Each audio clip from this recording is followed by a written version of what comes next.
All right, here we go. From warm tones to cool and neutral looks, don't be afraid to mix and match patterns in your home decor. We're going to help you do it like a pro. Well, that's right, Bill. Mixing patterns is an art, and interior designer Angela Smeed is here with all of our how-to help. So I see beautifully designed rooms that oftentimes are mixing patterns from wallpaper to couches.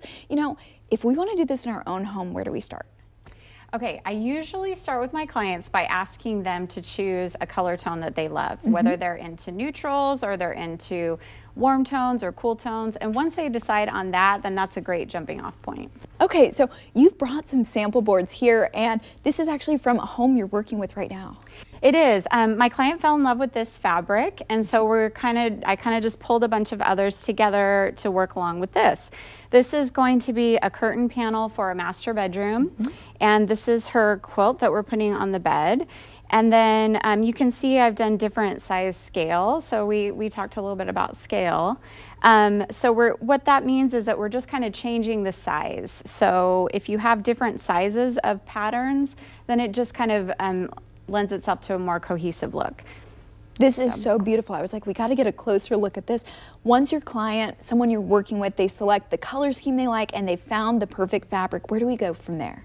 Okay, so this one's a great example of that. So anytime you are looking at a room, your eye is going to be drawn to the brightest color. So in this case, on this fabric, it's the pink. So if I want to put that pink wherever I want it to be. I want a focal point. So I pulled out the pink here, and that this is going to be kind of a bench at the end of the bed. So you would want to scatter accessories throughout the room that have little pops of that color pink.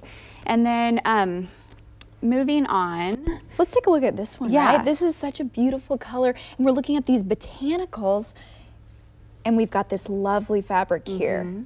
I was kind of wondering, would this be the couch? Would this be the curtain? Where would it fit in? Okay, so if I were doing a room with this composition, I love this botanical print. It's a little bit larger scale, and I would use this on curtains probably. It has a lot of texture to it, so it would work really well as a curtain.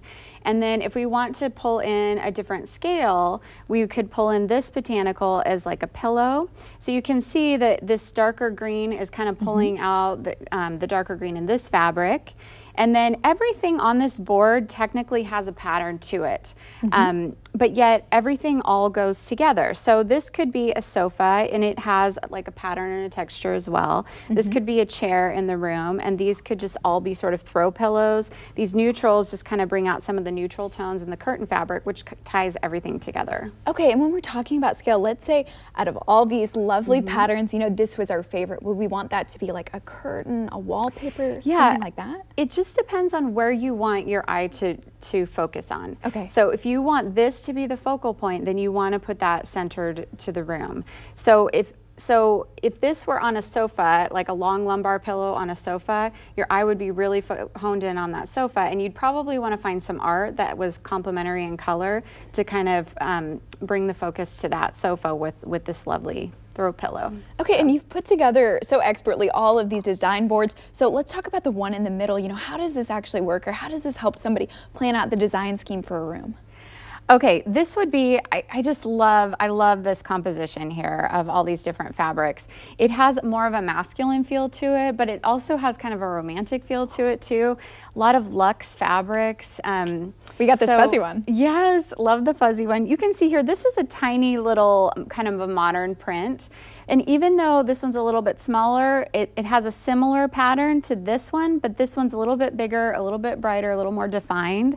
So it all kind of comes together. Again, this blue being the brightest, that's where initially you're gonna look in the room. And so wherever I put that blue is where I'm gonna have the most interest in the room. Okay, well, we're adding interest with that blue and of course the pink with our first board. So thank you so much, Angela, for walking us through all of that.